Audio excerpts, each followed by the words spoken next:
Bismillahirrahmanirrahim. Assalamualaikum warahmatullahi wabarakatuh. Alhamdulillah wassalatu wassalamu ala Rasulillah wa ala alihi wa sahbihi wa mawalah wa la hawla wa la quwwata illa billahi wa ba'd.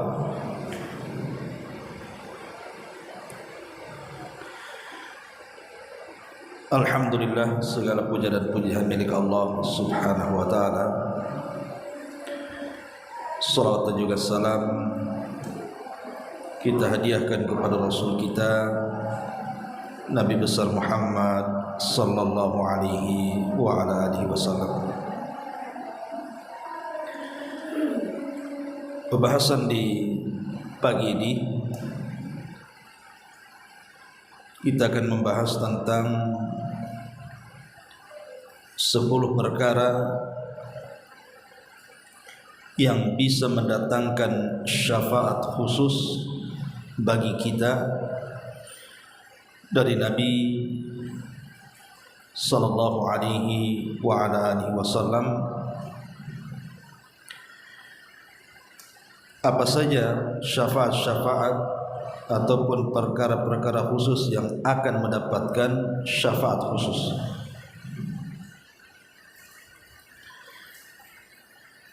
Ma'asyiral muslimat yang dimuliakan Allah Subhanahu wa ta'ala, sering saya ulang-ulang bahwa yang bisa menyelamatkan manusia kelak pada hari kiamat salah satunya adalah syafaat dan juga rahmat dari Allah Subhanahu wa ta'ala. Lah ada syafaat-syafaat khusus pada hari kiamat yang bisa menyelamatkan kita karena amalan-amalan khusus yang kita lakukan di dunia. Saya ulangi, ada syafaat-syafaat khusus yang akan menyelamatkan kita dikarenakan amalan-amalan khusus yang kita lakukan di dunia. Kalau seandainya Allah Subhanahu wa ta'ala takdirkan kita ini membawa dosa selain kesyirikan kepada Allah Azza wa Jalla, boleh jadi syafaat itu bisa menggugurkan dosa kita dan mengampuni dosa-dosa kita. Tetapi kalau seandainya kita tidak membawa dosa, maka syafaat itu menjadi peningkat derajat kita di surga. Antara dua ini aja. Pertama, kalau kita bawa dosa, berarti dengan syafaat khusus itu dosa-dosa kita akan diampuni. Tapi kalau kita tidak membawa dosa, maka dengan syafaat khusus itu derajat kita akan ditinggikan di surga. Apa saja 10 perkara penyebab mendapat syafaat khusus itu? Ma'asyiral muslimat yang dimuliakan Allah Subhanahu wa ta'ala, yang pertama at-tauhid, bertauhid kepada Allah Subhanahu wa ta'ala. Di dalam Al-Quran surah At-Taubah ayat 113, Allah Subhanahu wa ta'ala berfirman,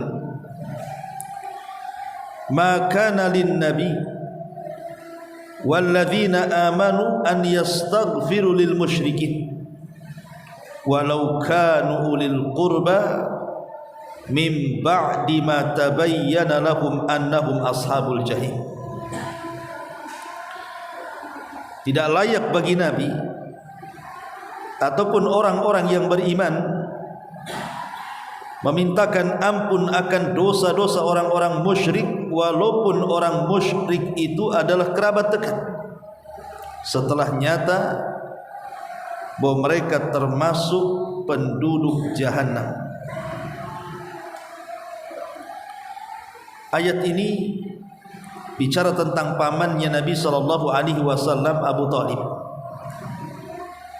Jadi Abu Talib itu sepakat ahli sunnah wal jamaah mengatakan bahwa meninggal dalam kondisi kafir, kecuali orang-orang Syiah. Mereka mengatakan Abu Talib itu muslim.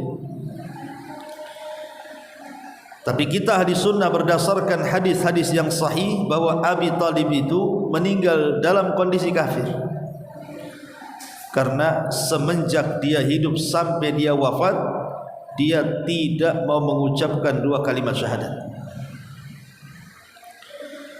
Sementara Abu Talib ini orang yang paling berjasa dengan Nabi SAW.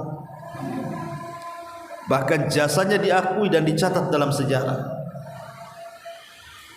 Sehingga meninggalnya Abu Talib ini menyisakan kesedihan kepada Nabi SAW, dan setiap hari Rasul meminta agar Allah mengampuni dosa-dosanya. Tetapi Allah Subhanahu wa taala tolak permintaan Nabi dan diturunkanlah surah At-Taubah ayat 113 ini. Tidak layak bagi seorang nabi dan orang-orang yang beriman untuk memintakan ampun akan dosa orang-orang musyrik walaupun mereka kerabat dekat. Tentu setelah jelas bahwa mereka termasuk penduduk jahim atau jahannam. Dari sini kita tahu bahwa Nabi SAW tidak bisa menolong Abu Talib untuk mengeluarkan Abu Talib dari neraka. Karena syafaat itu adalah pertolongan dari Allah Subhanahu wa taala agar kita tidak masuk neraka, atau minimalnya tidak dikekalkan di neraka. Tapi Abi Talib masuk neraka dan dikekalkan di neraka karena dia mati kafir masalahnya. Walaupun kita tidak ragu bahwa Nabi SAW meminta kepada Allah agar diringankan azabnya, tapi hanya itu saja yang didapat Abu Talib. Dia hanya mendapatkan keringanan azab saja, tapi tidak bisa keluar dari neraka. Karena keyakinan kita bahwa orang kafir kalau masuk neraka tidak akan keluar lagi. Ma'asyiral muslimat yang dimuliakan Allah Azza wa Jalla, dari sini pendalilannya adalah bahwa ketika seseorang kemudian mendatangkan kesyirikan dan tidak mentauhidkan Allah, maka dia tidak akan mendapatkan syafaat khusus pada hari kiamat. Dan itu juga dengan sangat jelas dijelaskan dalam surah Al-Mudaththir ayat 48, di mana Allah mengatakan fama tanfa'uhum syafa'atus syafi'in, maka tidak bermanfaat syafaat siapapun yang berikan syafaat kepada mereka. Kenapa? Karena orang-orang itu kufur kepada Allah Azza wa Jalla. Orang yang kufur tidak akan mendapatkan syafaat dari Allah Subhanahu wa taala. Adapun dalam hadis Nabi SAW secara tegas adalah hadis Abi Hurairah radhiyallahu anhu. Jadi satu hari Abu Hurairah ini bertanya kepada Nabi SAW, "Ya Rasulullah, man as'adun nas bi syafa'atika yaumal qiyamah?" Rasul, siapa yang paling bahagia manusia dengan syafaatmu pada hari kiamat? Maka Nabi SAW mengatakan, laqad dhanantu ya Aba Hurairah alla yas'aluni an hadzal hadithi ahada awwala minka. Saya sangka wahai Abu Hurairah, tidak ada orang bertanya seperti ini kecuali engkau. Kemudian Nabi SAW mengatakan, baik ku jawab wahai Abu Hurairah, karena engkau memiliki semangat untuk belajar hadis. Kata Nabi SAW, as'adun nas bi syafaati yaumal qiyamah man qala la ilaha illallah khalisan min qalbihi aw min nafsihi. Manusia yang paling bahagia dengan syafaat pada hari kiamat adalah orang yang mengucapkan la ilaha illallah penuh dengan keikhlasan dalam hatinya atau dalam jiwanya. Kemudian juga Nabi SAW mengatakan likullin nabi da'watun mustajabah fata'ajjala kullu nabiyyin da'watahu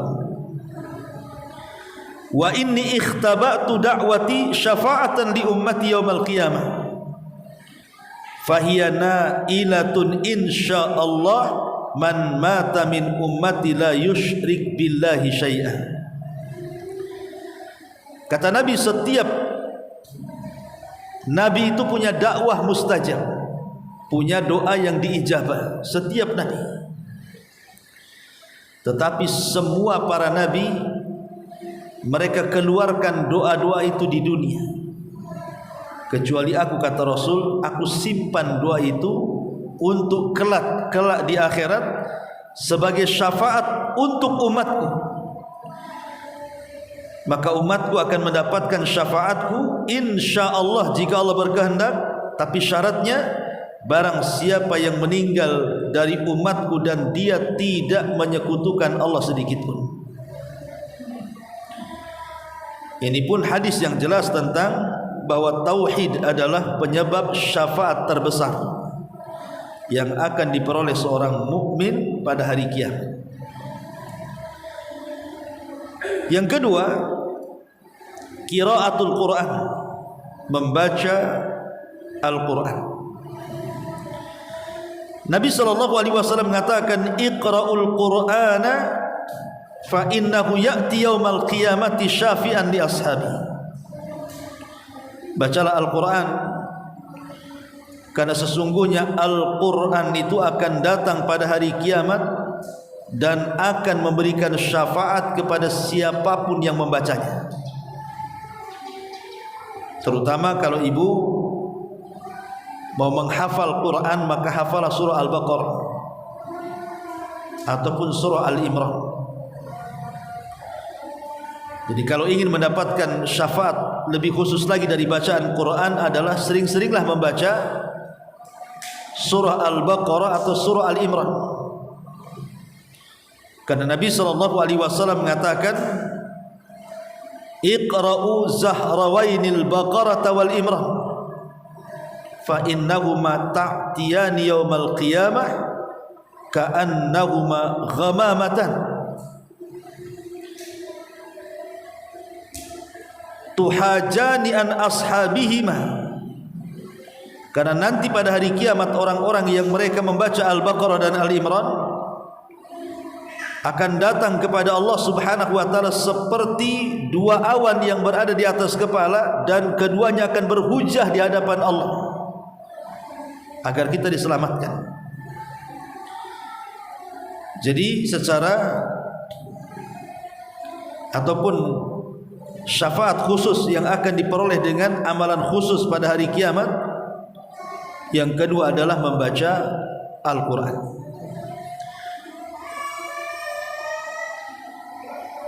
Kemudian yang ketiga, as-siyam, berpuasa. Nabi SAW mengatakan, as-siyam wal Qur'anu yashfa'ani lil abdi. Puasa dan Al-Quran itu akan memberikan syafaat kepada hambanya. Yaqulu siyam, siyam akan berkata, puasa akan berkata, Rabbi inni mana'tuhu ta'ama wa syaraba bin nahar fasyafi'ni fihi.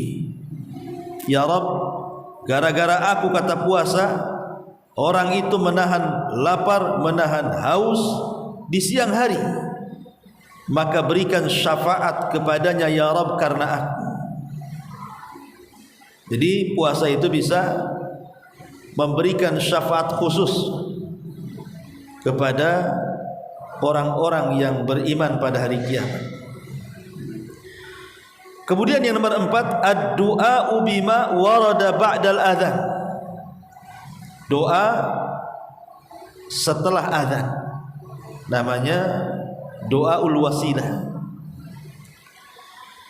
Kata Nabi SAW, man qala hina yasma' an-nida,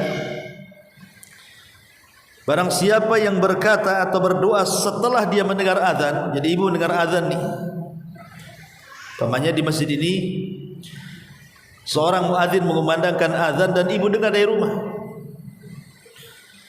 Kemudian setelah muadzin itu selesai azan, maka ibu kemudian berdoa kepada Allah, Allahumma rabba hadhihi da'wati tammah wassalatil qa'imah ati Muhammadanil wasilata wal fadilah wa ba'athu maqaman mahmudan alladhi wa'adtah. Jadi ibu berdoa dengan doa ini. Apa kata Nabi SAW? Halat lahu syafa'ati yaumil qiyamah, maka dia akan mendapatkan syafaatku pada hari kiamat. Jadi jangan bakhil menjawab atau berdoa setelah mendengar azan, manfaatnya besar.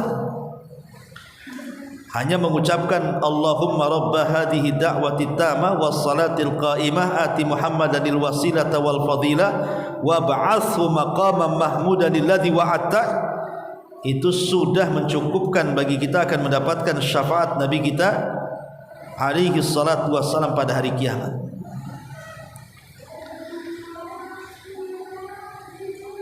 Kemudian yang nomor 5, Subnal Madinata was sabru ala al-la'waiha. As-sabru ala al-la'waiha wal mautu biha. Menetap di kota Nabi, menetap di kota Madinah, dan dia sabar dengan ujian-ujian yang ada di dalamnya. Kemudian dia meninggal di situ. Jadi tinggal di Madinah, sabar dengan ujiannya, dan dia meninggal di situ. Dan itu dijelaskan dari hadis Abi Sa'id Maula Al-Mahri. Nabi SAW mengatakan, la yasbiru ahadun ala la'waiha fayamutu illa kuntu lahu syafi'an aw syahidan yaumal qiyamah idza kana muslimah.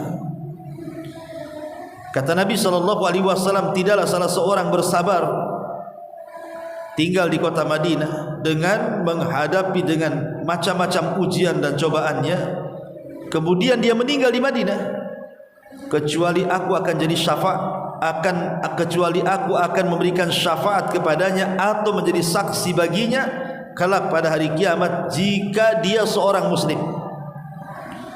Jika dia seorang muslim.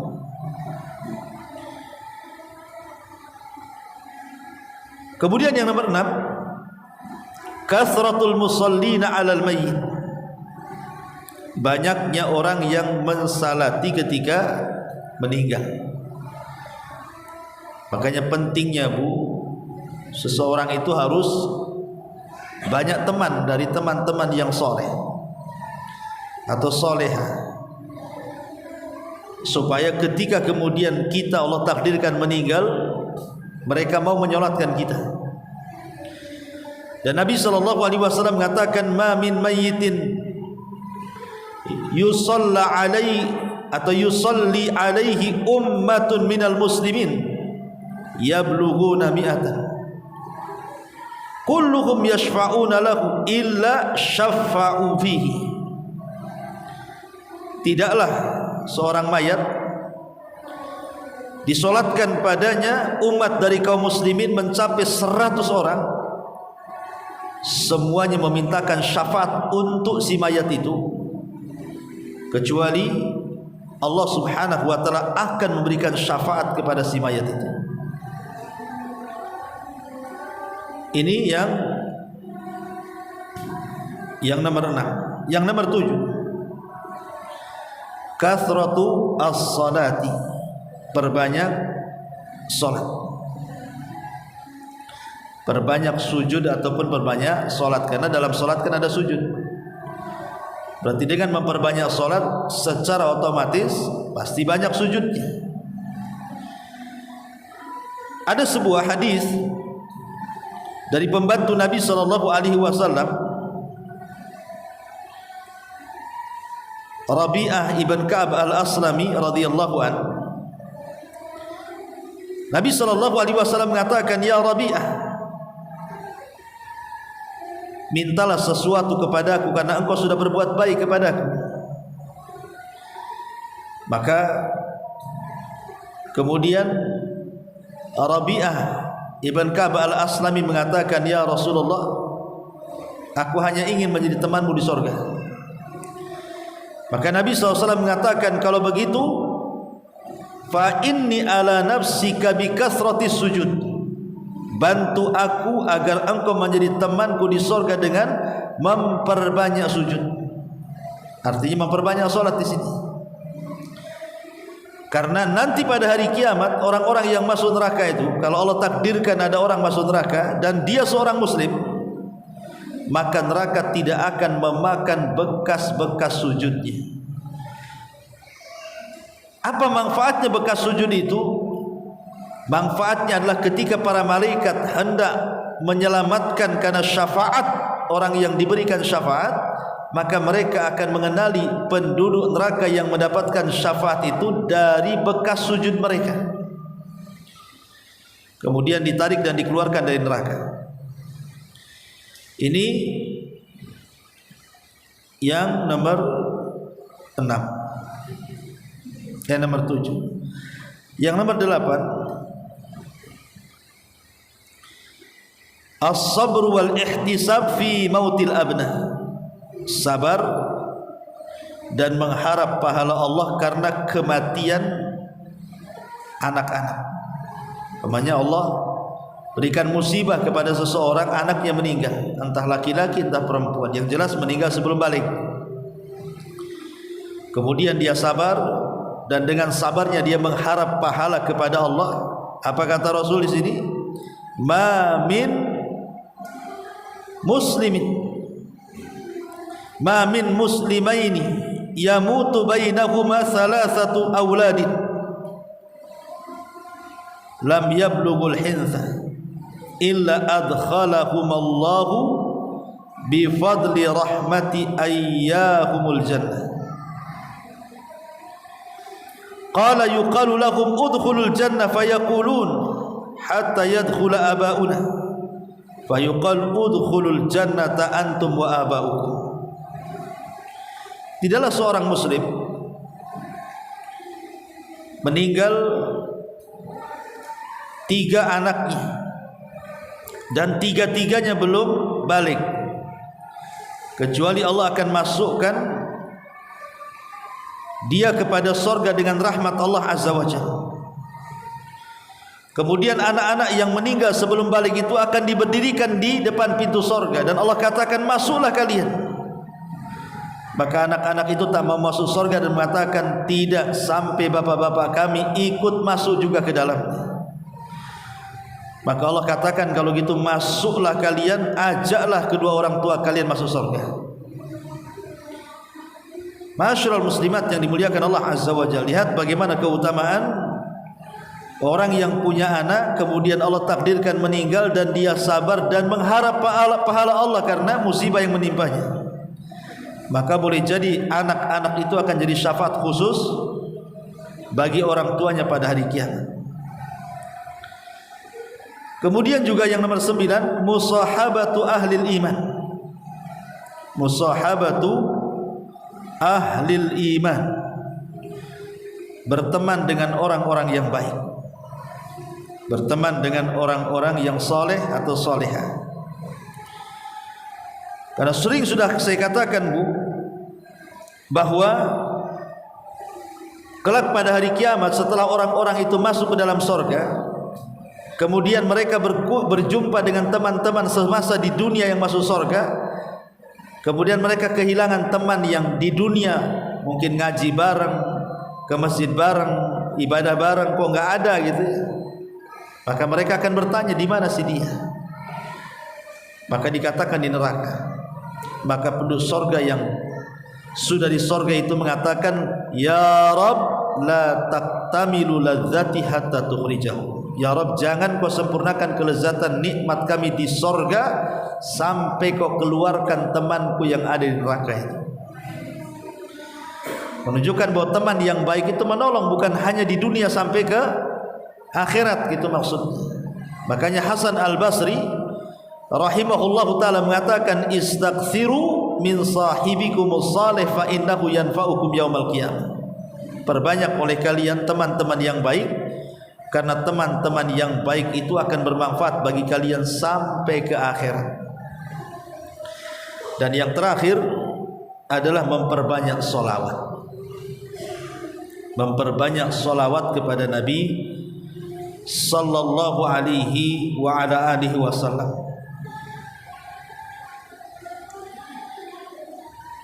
Jadi memperbanyak solawat, kata Nabi SAW, barang siapa yang bersolawat di pagi hari 10 kali dan di sore hari 10 kali, maka dia akan mendapatkan syafaat pada hari kiamat. Jadi kalau ibu di pagi-pagi, ya antara jam 6 gitu ya, habis subuh, pagilah Allahumma shalli ala Muhammad, Allahumma shalli ala Muhammad, Allahumma shalli ala Muhammad, Allahumma shalli ala Muhammad, Allahumma shalli ala Muhammad, sampai 10 kali. Kemudian sore hari gitu lagi, Allahumma shalli ala Muhammad, Allahumma shalli ala Muhammad. Atau kalau ingin lebih baik lagi ya pakai salat Ibrahimiyah, Allahumma shalli ala Muhammad wa ala ali Muhammad kama shallaita ala Ibrahim wa ala ali Ibrahim innaka Hamidum Majid. Terus balik lagi sampai 10 kali. Pagi 10 kali, sore 10 kali. Maka Nabi mengatakan, maka dia akan mendapatkan syafaat pada hari kiamat. Inilah di antara 10 penyebab mendapatkan syafaat khusus pada hari kiamat. Ma'asyiral muslimat yang dimuliakan Allah Azza wa Jalla. Tetapi harus diingat bahwa ada 5 perkara lagi yang justru akan menghalangi syafaat kita pada hari kiamat. Maka hindari 5 perkara ini, karena justru 5 perkara ini akan mengakibatkan kita tidak akan mendapatkan syafaat pada hari kiamat. Yang pertama, at-talabbus bisyirki. Orang yang banyak melakukan kesyirikan. Karena syirik itu lawan daripada tauhid. Sebagaimana tauhid adalah sebab terbesar mendapatkan syafaat, maka syirik juga sebab terbesar terhalangnya syafaat. Maka jangan sampai seseorang itu melakukan kesyirikan, karena Allah mengatakan, innallaha la yaghfiru an yushraka bihi wa yaghfiru ma duna dzalika liman yasha. Allah tidak akan mengampuni dosa orang yang menyekutukannya, tapi Allah akan mengampuni dosa selain itu. Maka jauhi kesyirikan. Jangan datang ke dukun, jangan percaya kepada tangkal-tangkal dan jimat, jangan datang ke kuburan meminta-minta, jangan percaya khurafat dan begitu seterusnya. Karena ini penghalang syafaat terbesar pada hari kiamat adalah kesyirikan. Yang kedua, zulmul imam lil ibad, kezaliman pemimpin kepada rakyatnya, pemimpin yang zalim.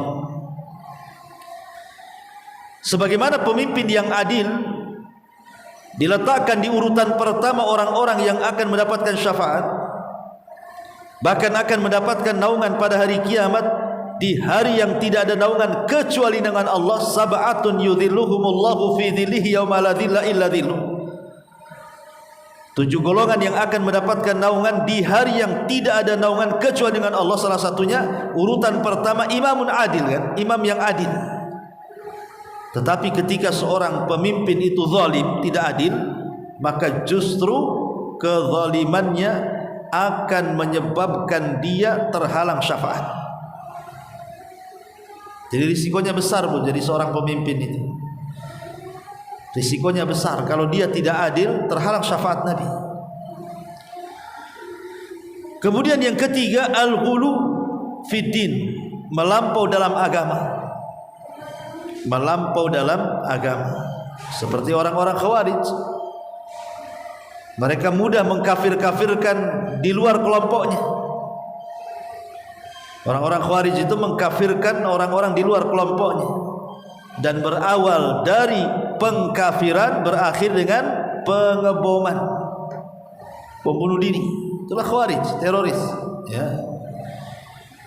Ini yang ketiga. Dan yang kedua dan yang ketiga ini berdasarkan hadis Nabi sallallahu alaihi wasallam, sinfani min ummati lan tanalahum syafaati yaumil qiyamah. Dua kelompok kata Rasul dari umatku tidak akan mendapatkan syafaat pada hari kiamat. Imamun zalum, imam yang zalim, wa kullu ghalin marik, dan setiap yang ekstrim, yang melampau dari agama ini.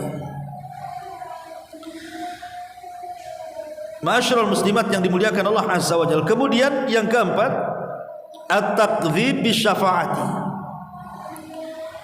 mendustakan syafaat. Enggak ada syafaat itu.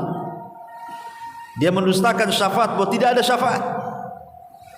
Ketika dia mendustakan tentang syafaat, maka dia akan diharamkan syafaat. Jadi orang yang mendustakan syafaat justru diharamkan syafaat.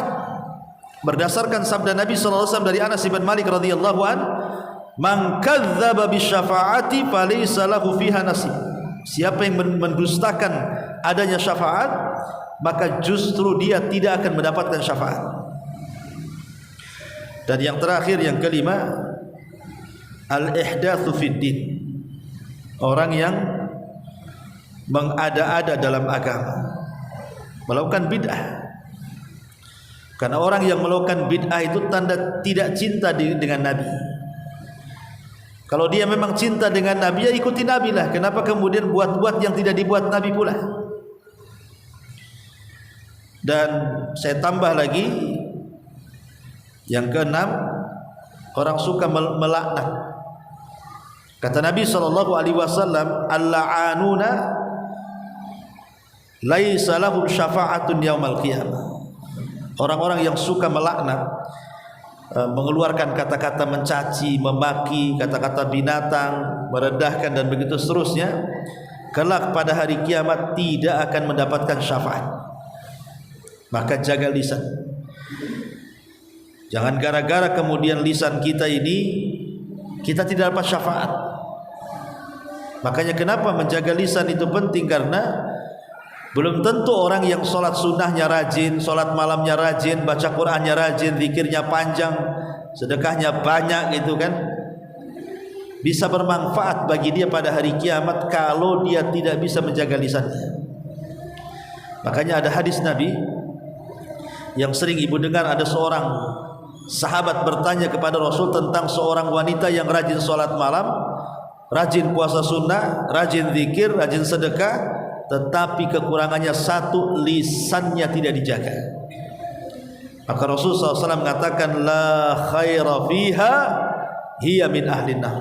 Maka wanita itu tidak ada kebaikannya, bahkan dia termasuk wanita yang akan masuk ke dalam neraka.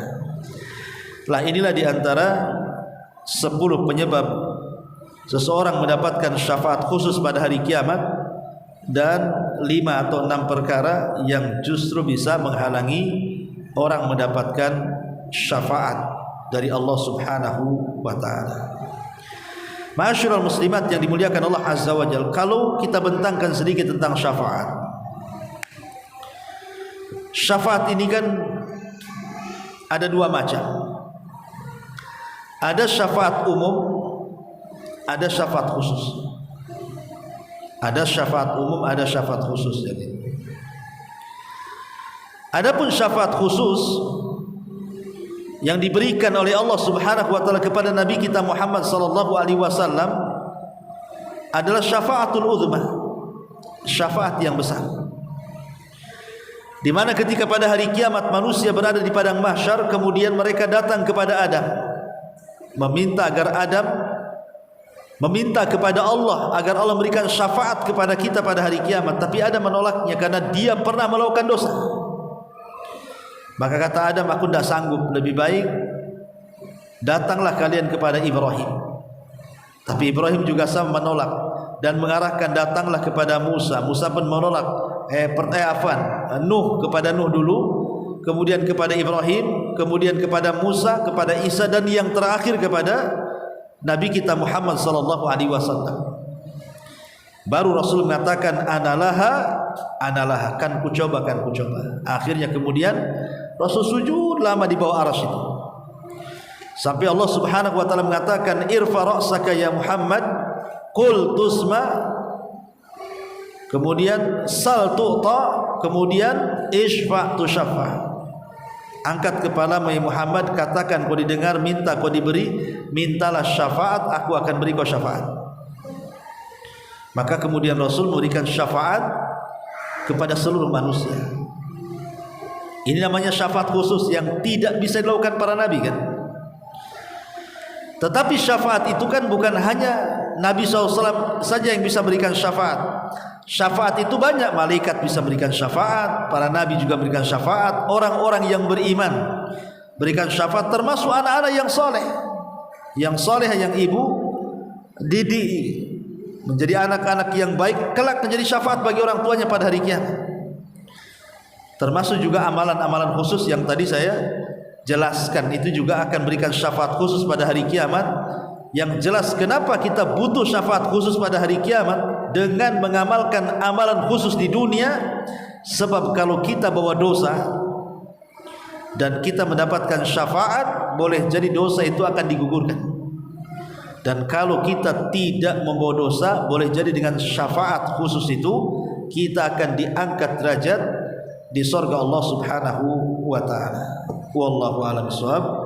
Ini diantara penjelasan tentang syafaat khusus dengan amalan khusus pada hari kiamat. Baik, sampai di sini kita buat jawab. Silahkan kalau ada bertanya.